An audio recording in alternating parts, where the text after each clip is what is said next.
Hello guys, स्वागत है आप सबका मेरे चैनल सीए कॉन्सेप्ट क्लासेस में। तो आज हम थ्योरेटिकल फ्रेमवर्क का यूनिट 3, 4 एंड 5 को कवर करेंगे। अगर आपने यूनिट 1 और 2 नहीं देखा है तो मैं उसका लिंक डिस्क्रिप्शन में डाल दूंगा, आप जाकर वहां से देख लीजिएगा। तो चलिए, unit 3 capital and revenue expenditures and receipts.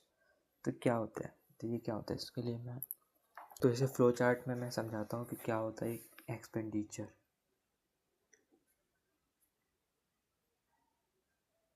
Expenditure जो है वो दो तरीके के होते हैं। पहला है revenue expenditure and capital expenditure.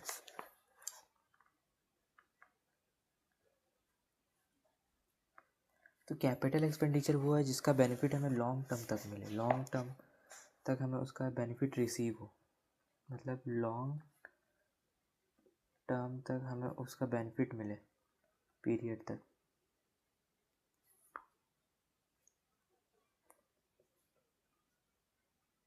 Receive हो उसी को हम लोग कैपिटल एक्सपेंडिचर बोलते हैं। एंड पहला तो ये होना चाहिए, एंड या फिर भी हो सकता है और भी हो सकता है, ये हो जाए या फिर ये हो जाए कि इस एक्सपेंडिचर को करने के बाद जो हमारा कैपेसिटी है वो इंक्रीज़ हो जाए, इंक्रीज इन कैपेसिटी हो जाए। कोई भी चीज़ का जो कैपेसिटी बढ़ जाए तो उसको हम लोग कैपिटल एक्सपेंडिचर बोल देंगे। और रेवेन्यू एक्सपेंडिचर वो होता है एक्सक्लूडिंग दिस, ये सब जिसमें नहीं होगा उसको हम लोग रेवेन्यू एक्सपेंडिचर बोलेंगे। इन सब के अलावा, मतलब इन सब के अलावा जो भी एक्सपेंडिचर होगा वो रेवेन्यू एक्सपेंडिचर होगा। इसमें जो होता है, इसमें जो बेनिफिट है वो हमें शॉर्ट टर्म में मिलेगा, करेंट पीरियड में मिलेगा। करेंट पीरियड मतलब 1 ईयर्स के अंदर मिलेगा। करेंट पीरियड में हमें इसका बेनिफिट मिलेगा। एंड ये जो एक्सपेंडिचर हम लोग करते हैं वो मेंटेनेंस के लिए करते हैं हम लोग, मेंटेनेंस के लिए करते हैं। अब इन सब का मैं एक एग्जांपल ही बता देता हूँ। जैसे कैपिटल एक्सपेंडिचर का एग्जांपल हो गया, जैसे मान लीजिए कि मैंने एक कार परचेस किया, तो कार का जो है वो बेनिफिट हमें उसका लॉन्ग टर्म तक मिलेगा, लॉन्ग टर्म तक मिलेगा उसका बेनिफिट। और ये कि कार परचेस किया, ठीक है, मान लीजिए कि कार का जो लाइफ है वो 10 ईयर्स तक है, 10 ईयर्स तक है। अब जब 9 साल तक चल लिया, मैंने जब कार 9 साल तक चला लिया तो मैंने उसमें बहुत मेजर रिपेयर कराया, मतलब मैंने कार का इंजन ही चेंज कर दिया। इससे क्या हुआ कि उसका कैपेसिटी बढ़ गया, अब वो और 2-3 साल तक वो आराम से चल पाएगा। तो उसको हम लोग कैपिटल एक्सपेंडिचर बोलेंगे, क्योंकि कार में जो एक्सपेंडिचर कराया उससे कैपेसिटी बढ़ गया, उसका एफिशिएंसी बढ़ गया। अब वो कार और 2-3-4 साल चलेगा, तो उसको हम लोग कैपिटल एक्सपेंडिचर बोलते हैं। रेवेन्यू एक्सपेंडिचर वो हो गया, मान लीजिए कि कार को हम लोग को मेंटेनेंस कराना पड़ता है ना, गाड़ी को हर महीना 3 महीना पे 4 महीना पे, तो वो मेंटेनेंस को ही हम लोग रेवेन्यू एक्सपेंडिचर बोलते हैं। क्योंकि अगर मान लीजिए मेंटेनेंस नहीं कराएंगे तो कार हो सकता है कि 10 साल तक भी ना चले, पहले ही ख़राब हो जाए। तो इसलिए हम लोग मेंटेनेंस कराते हैं, तो उसको हम रेवेन्यू एक्सपेंडिचर बोलेंगे। रेवेन्यू एक्सपेंडिचर से कार का जो है एफिशिएंसी तो नहीं बढ़ रहा है, मेंटेनेंस कराने से क्या कार का जो है वो, कार क्या 15 साल तक चलेगा? नहीं, कार तो 10 ही साल तक चलेगा, कार तो 10 ही साल तक चलेगा। इसीलिए इसको हम लोग रेवेन्यू एक्सपेंडिचर बोलते हैं। बस इतना याद रखिए, जो लॉन्ग टर्म में जिसका हम लोग को रिसीव होता है उसको हम लोग कैपिटल बोलेंगे। और अगर उस चीज़ का अगर लाइफ बढ़ जाता है, एफिशिएंसी बढ़ जाता है, कैपेसिटी बढ़ जाता है, तो उसको हम लोग कैपिटल एक्सपेंडिचर बोलते हैं। तो ये बुक में देखते क्या लिखा है। तो यहाँ पे है consideration in determining capital and revenue expenditures. तो सबसे पहला है नेचर ऑफ बिजनेस। तो for a trader dealing in furniture, purchase of furniture is revenue expenditure. मतलब कि जो ट्रेडर है, जो जिसका फर्नीचर का दुकान है, मान लीजिए फर्नीचर बेचने का दुकान है जिसका, खरीदने का बेचने का, तो वो अगर फर्नीचर परचेस करेगा तो उसके लिए रेवेन्यू एक्सपेंडिचर। क्यों रेवेन्यू एक्सपेंडिचर? क्योंकि वो फर्नीचर खरीदेगा तुरंत बेचेगा, 1-2 दिन बाद बेच देगा, ये नहीं कि वो उसको होल्ड करके रखे रहेगा 3-4 साल तक। तो इसलिए तो ये रेवेन्यू एक्सपेंडिचर हो गया। But any other trade, the purchase of furniture should be treated as capital expenditure and shown in balance sheet as asset. मान लीजिए कि कोई मोबाइल का दुकान है और वो अगर फर्नीचर खरीदा तो वो उसको बेचने के लिए नहीं खरीदा, वो इसलिए खरीदा है कि कस्टमर्स अच्छे से आए, उस पर बैठे, तो उसका वो एसेट है। तो वो उसके लिए वो कैपिटल एक्सपेंडिचर है, तो वो अपना वो बैलेंस शीट में शो करेगा, क्योंकि उसका जो बेनिफिट है वो लॉन्ग टर्म तक लेगा उससे, ठीक है। फिर उसका recurring nature of expenditure. If the frequency of an expense is quite often in an accounting year, then it is said to be an expenditure of revenue nature. मतलब कोई भी एक्सपेंस जो रेकरिंग है, जो हर दिन होता है, हर दिन होता है, उसको हम लोग रेवेन्यू एक्सपेंडिचर बोलते हैं। जो परचेज हम लोग करते हैं वो हर दिन करते हैं ना, ताकि माल हम बेच सके, सामान बेच सके, तो वो रेकरिंग नेचर का है, तो वो हो गया revenue expenditure. while non-recurring nature expenditure is infrequent in nature and do not occur often in an accounting year. तो जो नॉन रिकरिंग एक्सपेंडिचर है, जैसे एसेट हम हर दिन नहीं परचेस करते, एसेट हम कभी कभार परचेस करते हैं, तो वो हो गया कैपिटल एक्सपेंडिचर। जैसे एग्जांपल कि सैलरी और रेंट, मंथली सैलरी और रेंट देते हैं हम लोग, तो वो रेवेन्यू एक्सपेंडिचर, वो रेवेन्यू एक्सपेंडिचर है, ठीक है। क्योंकि हम लोग को रेकरिंग का नेचर, क्योंकि रेकरिंग नेचर का, लेकिन हम लोग जो परचेज कर रहे हैं एसेट, वो है एक इरेकरिंग है, नॉन रेकरिंग है, तो वो हो गया कैपिटल एक्सपेंडिचर। अब आता है purpose of expense. Purpose of expenses जो वही है, expense for repair of machine में be incurred in course of normal maintenance of the asset. Normal maintenance करा रहे हैं हम लोग एसेट का। एसेट मान लीजिए कोई कंपनी में मशीन है, तो उसका हम लोग मेंटेनेंस करा रहे हैं, तो वो हो गया रेवेन्यू एक्सपेंडिचर। लेकिन expenses are revenue in area. On the other hand, expenditure incurred for major repair of the asset so as to increase its productivity capacity in capital in nature.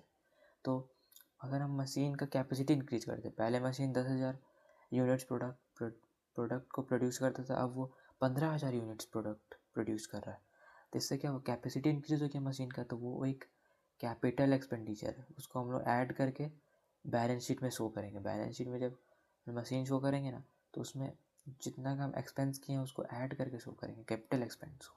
सिर्फ capital expenditure को हम add करके show करेंगे, revenue expenditure को नहीं। इसके बाद है डी नंबर में, effect on revenue generating capacity of business.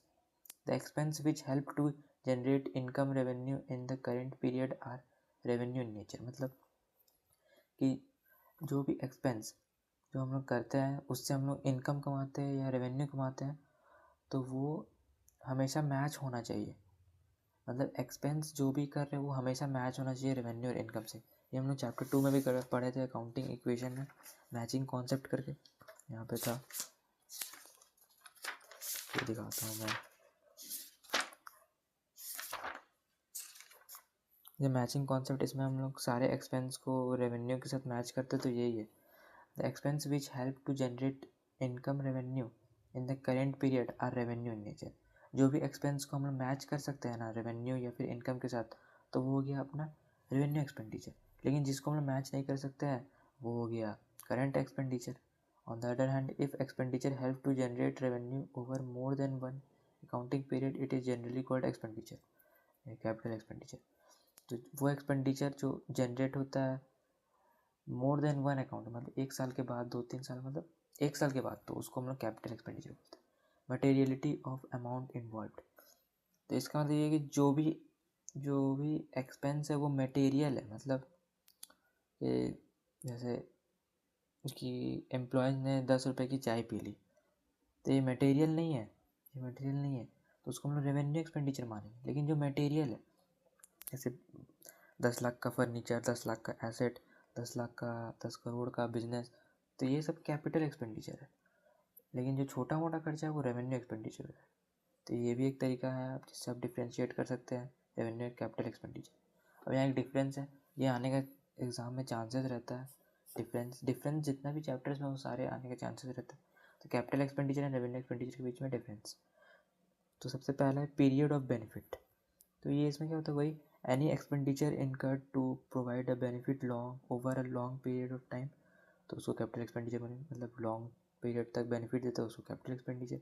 फिर any expenditure incurred to provide a benefit during the current period में जो बेनिफिट देता है उसको रेवेन्यू एक्सपेंडिचर बोलेंगे। तो इसका यहाँ पे भी, तो इधर में भी enhancement versus maintenance.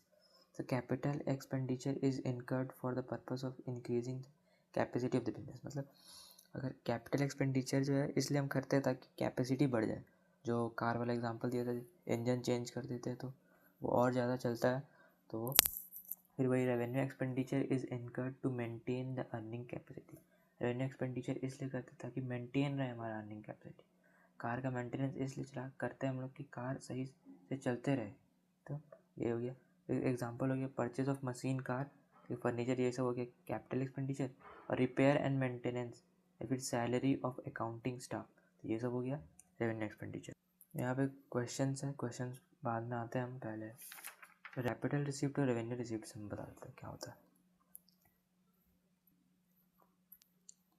Capital receipts and revenue receipts. तो रेवेन्यू रिसिप्ट्स वो रिसिप्ट्स है जो मतलब डेली एक्टिविटीज़ में जो हम अर्न करते हैं, जैसे example receipt from sale of goods, फिर इंटरेस्ट इनकम रिसिप्ट। तो जितना भी हम सेल्स करते हैं वो सब क्या रेवेन्यू रिसिप्ट है, वही कैपिटल एक्सपेंडिचर जैसे ही है। On the other hand receipts which are not revenue in nature are capital receipts. Example receipt from sale of fixed asset. Fixed asset को बेचे तो हम लोग को रेवेन्यू हुआ, फिर इन्वेस्टमेंट को बेचे, फिर अनसिक्योर्ड लोन्स हम लोग को मिला, फिर ओनर्स कंट्रीब्यूशन ETC, ये सब जो है ये सब कैपिटल रिसिप्ट्स है। ठीक है, बस यही है इन दोनों के बीच में डिफरेंस है, रेवेन्यू कैपिटल रिसिप्ट्स के बीच में। अब क्वेश्चंस की तरफ आते हैं, तो इसमें कुछ ही क्वेश्चंस करेंगे, ज़्यादा नहीं करेंगे। तो ये आने के चांसेस रहता है क्वेश्चंस इस तरीके का कि कौन सा रेवेन्यू कौन सा एक्सपेंडिचर है, कौन सा रेवेन्यू कौन सा कैपिटल पहचानने के लिए। तो state with the reason weather the following statement है ट्रू और फॉल्स। ठीक है, ट्रू और फॉल्स बताना है हम लोग। सबसे पहला, overhaul expenses of second hand machine repurchase are revenue expenditure. तो ओवरऑल एक्सपेंसेस मतलब कि वो एक्सपेंसेस जो हम लोग मेजर एक्सपेंसेस है, ये बहुत मेजर एक्सपेंसेस। तो ओवरऑल एक्सपेंसेस हम लोग कर रहे हैं सेकेंड हैंड मशीन का, तो ये क्या है, ये रेवेन्यू एक्सपेंडिचर नहीं है, कैपिटल एक्सपेंडिचर है। क्योंकि ओवरऑल एक्सपेंस क्यों करते हैं, ताकि जो सेकेंड हैंड गुड्स है वो वर्किंग कंडीशन में आ पाए, तो और वर्किंग कंडीशन में लाते हैं तो इसलिए, तो ये कैपिटल एक्सपेंडिचर है। Money spend to reduce working expense in revenue expenditure. Money मतलब मनी हम लोग स्पेंड किए, इससे रिड्यूस हो गया हमारा रेवेन्यू एक्सपेंडिचर। इसका मतलब ये है कि मान लीजिए एग्जांपल कि हम प्रोडक्शन करते हैं कोई चीज़ का, लेकिन हम रेंट पे करते हैं, हमको हर महीना रेंट देना पड़ता है ओनर को प्रोडक्शन का। तो हम क्या किए कि अपना बिल्डिंग हम बना ली, अब हम बिल्डिंग में प्रोडक्शन कर रहे हैं, इससे क्या हमारा रेंट बचेगा। तो रेंट बचेगा तो यही बोल रहा है money spend to reduce working expense. Working expense मतलब रेंट बचाए, तो उसको क्या बोलेंगे, तो वो कैपिटल एक्सपेंडिचर है। फॉल्स हो गया, ये भी फॉल्स, ये भी फॉल्स है, ये भी फॉल्स है। उसके legal fees to acquire properties capital expenditure, ये ट्रू है। लाइसेंस लेने के लिए कोई भी चीज़ का अगर हम लोग को, मान लीजिए हम लोग कुछ केमिकल्स का, हम लोग को प्रोडक्शन केमिकल का हम लोग को अगर फैक्ट्री डालना है तो हम लोग को लाइसेंस लेना होगा। तो लाइसेंस क्या है, वो लीगल फीस है। तो वो चीज़ हम लोग अगर नहीं लेंगे तो हम लोग बिजनेस नहीं कर पाएंगे, तो कैपिटल एक्सपेंडिचर हो गया। ठीक है, फिर amount spent as lawyers fees to defend a suit claiming that the firm's factory site belong to the plaintiff's land is capital expenditure, तो ये भी फॉल्स हो गया। ठीक है, amount spent for replacement of worn out part of machine is capital expenditure, ये भी false है। क्यों, क्योंकि अगर हम लोग कोई पैसा खर्च करें रिप्लेसमेंट के लिए, रिप्लेसमेंट मतलब क्या, मशीन को ही बदल दे रहा है, तो कैपिटल एक्सपेंडिचर नहीं है, वो रेवेन्यू एक्सपेंडिचर है। क्योंकि ये मेंटेनेंस का ही तो पार्ट है, रिप्लेसमेंट मतलब क्या, maintenance. Is expense incurred on the repair and white washing for the first time on purchase of an old building और रेवेन्यू एक्सपेंसेस, नो, ये भी फॉल्स है।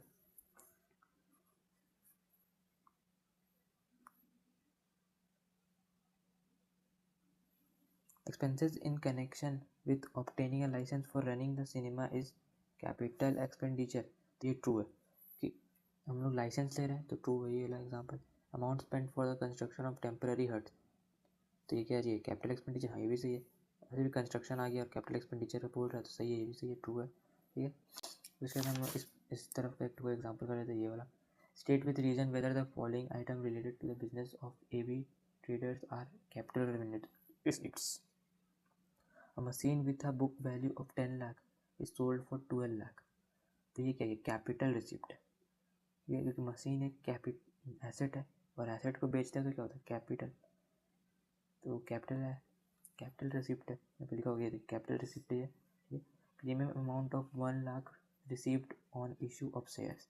शेयर्स इशू करने पे हम लोग को प्रीमियम मिला 1 लाख का, प्रीमियम है ये। प्रीमियम भी एक कैपिटल रिसिप्ट है, ठीक है। प्रीमियम किस लिए हम लोग देते हैं, ताकि एक्सपेंस हम लोग अपना पूरा कर सके फॉर्म का। An amount of 20,000 received from goods sold in, ये तो रेवेन्यू रिसिप्ट हो गया, ठीक है। उसके बाद an amount of 5 lakh received on the maturity of fixed deposit, तो ये हो गया आपका रेवेन्यू रिसिप्ट, क्योंकि इंटरेस्ट जो मिलता है वो रेवेन्यू रिसिप्ट है हर महीने में। तो अब unit 4 contingent asset and contingent liabilities क्या होता है। कंटिजेंट लाइबिलिटी क्या होता है, तो कंटिजेंट लाइबिलिटी वो लाइबिलिटी है जो हो भी सकता है नहीं भी हो सकता है। एग्जांपल, मान लीजिए किसी ने मेरे कंपनी पर केस कर दिया, तो वो हम जीत भी सकते हैं हार भी सकते हैं, तो उसको रिकॉर्ड करे कि नहीं करे, तो यही उसी को बोलते हैं कंटिजेंट लाइबिलिटी। इसको हम रिकॉर्ड नहीं करता है, इसको रिकॉर्ड नहीं करता है, क्योंकि ये हो भी सकता है नहीं भी हो सकता है। तो अब इसको भी हम लोग दो तरीके से डिफाइन कर सकते हैं कंटिजेंट लाइबिलिटी को। पहला जो पॉसिबल ऑब्लिगेशन है, तो ये वो ऑब्लिगेशन होता है जो मतलब इसमें कन्फर्म्ड रहता है, इसमें मतलब हारना कन्फर्म्ड है। जैसे मान लीजिए कि जो केस चल रहा है मेरे ऊपर, वो हमको लग रहा है कि हम हार जाएंगे, तो ये वो होता है पॉसिबल ऑब्लिगेशन, मतलब हम हार ही जाएंगे। और ये दूसरा ये है कि प्रेजेंट ऑब्लिगेशन। प्रेजेंट ऑब्लिगेशन मतलब कि वो ऑब्लिगेशन है जिसमें इसमें भी दो तरीके का। पहला तो ये कि इसको हम लोग इसमें हम लोग को पैसा नहीं देना है। ऐसा ऐसा केस हमारे पास चल रहा है जिसमें हम लोग को ऐसा लग रहा है कि हम हार भी जाएंगे तो हम लोग को पैसा नहीं देना है। हम लोग को मान लीजिए सॉरी बोलना हो या फिर कुछ भी करना हो, ऐसा हो। या फिर दूसरा ये कि ये reliable estimate of the amount of the application can not be made. इसका हम लोग प्रोविज़न नहीं बना सकते, एस्टिमेट नहीं निकाल सकते कि अगर हम हार भी जाएंगे तो कितना पैसा हम लोग को देना होगा। तो कंटीजेंट लायबिलिटी मतलब दो तरीके का होता है। पहला तो पॉसिबल ऑब्लिगेशन, मतलब कि पता है कि हम हार जाएंगे, मेरा लायबिलिटी हो जाएगा, लेकिन पता नहीं कितना पैसा देना है, इसलिए उसको रिकॉर्ड नहीं करते। प्रेजेंट ऑब्लिगेशन वो होता है जिसमें हम लोग हार तो जाएंगे लेकिन हम लोग को पैसा नहीं देना, हम लोग को कुछ सॉरी वॉरी बोलना है, मतलब मोरली हम लोग को बोलना है। फिर इसके इसमें होता है कि इसमें भी हम लोग एस्टिमेट नहीं पता कर पाते हैं, तो ये हो गया। फिर कंटीजेंट एसेट वो होता है कि मान लीजिए कि मैंने किसी पे केस किया, तो हम लोग वो जीत भी सकते हैं, हार भी सकते हैं, तो वो हो गया कंटीजेंट एसेट, ठीक है। फिर आता है इन दोनों distinction between contingent liability and liabilities क्या होता है। कंटीजेंट लायबिलिटीज़ जो है उसका हम लोग एस्टिमेट निकाल सकते हैं, मतलब एस्टिमेट नहीं निकालता है, सॉरी, जिसका हम लोग एस्टिमेट नहीं निकाल सकते। लेकिन जो लायबिलिटीज़ होता है इसका तो हम लोग को पता रहता है, क्रेडिटर्स को कितना अमाउंट हम लोग को पे करना है, लोन कितना है, तो हम लोग को पता है। लेकिन ये हम लोग को नहीं पता रहता है हम लोग कितना पैसा देना है, क्योंकि ये हो भी सकता है नहीं भी हो सकता है। अब आते हैं यहाँ distinction between contingent liabilities and provision. तो ये बहुत इंपॉर्टेंट टॉपिक है, ये आने का एकदम चांसेस है एग्जाम में। तो ये हो गया पहला प्रोविजन।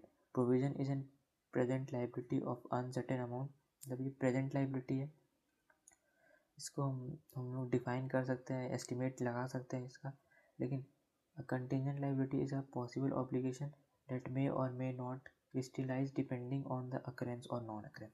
ये वो लायबिलिटी है जो हो भी सकता है नहीं भी हो सकता है, अकरेंस पे डिपेंड करता है। Provision meets the recognition criteria, मतलब इसको हम लोग रिकॉर्ड कर सकते हैं, बुक्स ऑफ अकाउंट्स में हम लोग करते हैं। प्रोविजन फॉर डाउटफुल डेब्ट करते हैं, प्रोविजन फॉर डेप्रिसिएशन करते हैं, लेकिन इसको हम लोग रिकॉर्ड नहीं कर सकते हैं।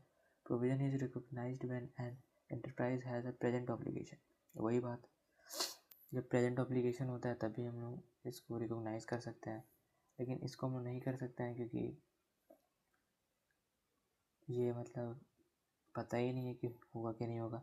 If the management estimate that it is probably that the settlement of an obligation will result in outflow the economic benefit, it recognizes a provision in balance sheet। वही बात, इसको मैनेजमेंट मेजर कर सकता है लेकिन इसको नहीं कर सकता है, एक ही पॉइंट लिख रहा है। अब एग्जाम में चाहो तो ये पॉइंट और ये पॉइंट लिख सकते हो और एग्जाम्पल दे सकते हो। इसमें एग्जाम्पल हो जाएगा प्रोविजन फॉर डाउटफुल डेब्ट या डेप्रिसिएशन, और इसमें एग्जाम्पल हो जाएगा shoot filed on the firm, ठीक है। उसके बाद ये यूनिट भी हमारा ख़त्म होता है। अब आते हैं लास्ट यूनिट, मतलब इस वीडियो का last unit, unit 5 accounting policies. ये क्या होता है अकाउंटिंग पॉलिसीज़, मतलब जो बिजनेस में हमने मेथड अपना लिया उसको अकाउंटिंग पॉलिसीज़ बोलते हैं। जैसे मान लीजिए कि बिजनेस ने डेप्रिसिएशन चार्ज करने के लिए स्ट्रेट लाइन मेथड अपना लिया, इन्वेंट्री को मेजर करने के लिए उन्होंने लीफो मेथड अपना लिया, तो वो हो गया उनका पॉलिसीज़ है वो, ठीक है। तब यहाँ पर आता है सिलेक्शन ऑफ अकाउंटिंग पॉलिसीज़ कैसे किया जाता है, ये हम आगे पढ़ते हैं कैसे किया जाता है। सबसे पहले meaning of accounting policy. The accounting policy refers to specific accounting principle and method of applying this principle adopted by the enterprise in the preparation and presentation of financial statement. वही मतलब कि अकाउंटिंग पॉलिसी मतलब क्या कि principal और method जो वो adopt कर लिया है जिससे वो अपना प्रिपेयर करेगा फाइनेंशियल स्टेटमेंट्स, उसको ही पॉलिसी बोला जाता है अकाउंटिंग पॉलिसी, ठीक है। एग्जाम्पल समझ गए, वैल्यू ऑफ इन्वेंट्री करने के लिए लीफो मेथड को हम लोग अडॉप्ट कर लिए तो ये हम लोग का पॉलिसी हो गया, ठीक है। एक और मतलब डेफिनेशन दिया हुआ है, the method selected bye the enterprise for valuation is called an accounting policy. ये वही हो गया, ठीक है। सिलेक्शन ऑफ अकाउंटिंग पॉलिसी, तो अकाउंटिंग पॉलिसी को सेलेक्ट कैसे करते हैं। Selection of inappropriate accounting policy में लीड टू स्टेटमेंट और over statement of preparation and financial position. अगर हमने गलत पॉलिसी चूज़ कर लिया तो हो सकता इससे हम लोग का एसेट में इससे हम लोग का प्रॉफिट में इम्पैक्ट पड़ सकता है, प्रॉफिट ज़्यादा आ सकता है, कम आ सकता है।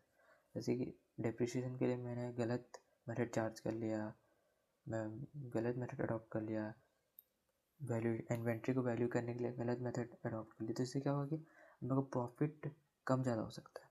इसलिए हम लोग को इसको देख करके ही अडॉप्ट करना चाहिए, सही मेथड को अडॉप्ट करना चाहिए, ठीक है। 3 major characteristics which should be considered for the purpose of selection and application of accounting policy, जैसे prudence, subject over form and materiality. 3 तो कैरेक्टरिस्टिक्स है जो हम लोग को ध्यान रखना चाहिए, मतलब ध्यान रखना चाहिए कोई भी मेथड को सेलेक्ट करने से पहले। पहला प्रूडेंस, प्रूडेंस मतलब क्या, प्रूडेंस मतलब कि मतलब वही मेथड चूज़ करना चाहिए जिससे, प्रूडेंस मतलब कि वही मेथड यूज़ करना चाहिए जिससे हमारा जो एसेट है वो कम दिखे। अगर ज़्यादा दिखेगा एसेट तो इन्वेस्टर्स लोगों को हम लोग गलत इन्फॉर्मेशन प्रोवाइड करेंगे। फिर उसके बाद सब्जेक्ट ओवर फॉर्म, मतलब कि मान लीजिए कि मैंने एक एसेट परचेस किया, एसेट डिलीवर हो चुका है, मैंने उससे प्रोडक्शन भी स्टार्ट कर दिया, लेकिन अभी तक उसका रिसिप्ट नहीं आया, तो उसको हम लोग रिकॉर्ड नहीं करेंगे, नहीं तब भी उसको रिकॉर्ड करेंगे कि प्रोडक्शन स्टार्ट हो गया। तो ये हो गया सब्सटेंस ओवर फॉर्म। अगर रिसिप्ट नहीं आया तब भी हम लोग उसको रिकॉर्ड करेंगे। और मटेरियलिटी, मटेरियलिटी मतलब वही चीज़ को हम लोग शो करेंगे जो रेलिवेंट है कि इन्वेस्टर्स लोगों को ये जानना चाहिए, यूजर्स लोगों को ये जानना चाहिए, उसी चीज़ को रिकॉर्ड करेंगे। बुक्स या कैलकुलेटर छोटा मोटा चीज़ को हम लोग रिकॉर्ड नहीं करेंगे, अगर बड़ा बिजनेस है तो छोटा मोटा चीज़ को रिकॉर्ड नहीं करेंगे। चेंज इन अकाउंटिंग पॉलिसीज़, क्या चेंज इन अकाउंटिंग पॉलिसीज़ हम लोग कर सकते हैं, पॉलिसीज़ को चेंज कर सकते हैं बाद में। तो चेंज इन अकाउंटिंग पॉलिसी में have a material effect on the items of financial statements. तो अकाउंटिंग पॉलिसी अगर चेंज कर रहे हैं तो वो इफ़ेक्ट कर सकता है हमारे फाइनेंशियल स्टेटमेंट्स को, इसलिए हम लोग को ठीक तरीके से चेंज मतलब करना चाहिए, सही मेथड को ही चेंज अडॉप्ट करना चाहिए चेंज करते समय। Unless the effect of such change in accounting policy is qualified, the financial statement may not help the user of accounts. Therefore, it is necessary to qualify the effect of change on financial statement like asset, liability, profit, loss. मतलब अगर change करते हैं हम लोग कोई भी method को तो हम लोग को उसको चेक करना चाहिए। अगर पिछले बार अगर ये मेथड को ना लगा के दूसरा मेथड लगाते तो कितना प्रॉफिट आता, कितना लॉस आता, कितना एसेट होता, और अभी हम लोग जब चेंज कर दिए हैं तो कितना प्रॉफिट लॉस आ रहा था। ये सबको हम लोग को चेक करना चाहिए, तब जा कर के चेंज करना चाहिए। तो इसी के साथ ये हमारा वीडियो यहाँ ख़त्म होता है। नेक्स्ट वीडियो में हम लेकर आएंगे यूनिट 6 और यूनिट 7, जो लास्ट यूनिट होगा, उसके बाद ये चैप्टर हमारा ख़त्म हो जाएगा। तब तक के लिए बाय बाय, और हमारे वीडियो को लाइक, सब्सक्राइब और शेयर ज़रूर करिएगा।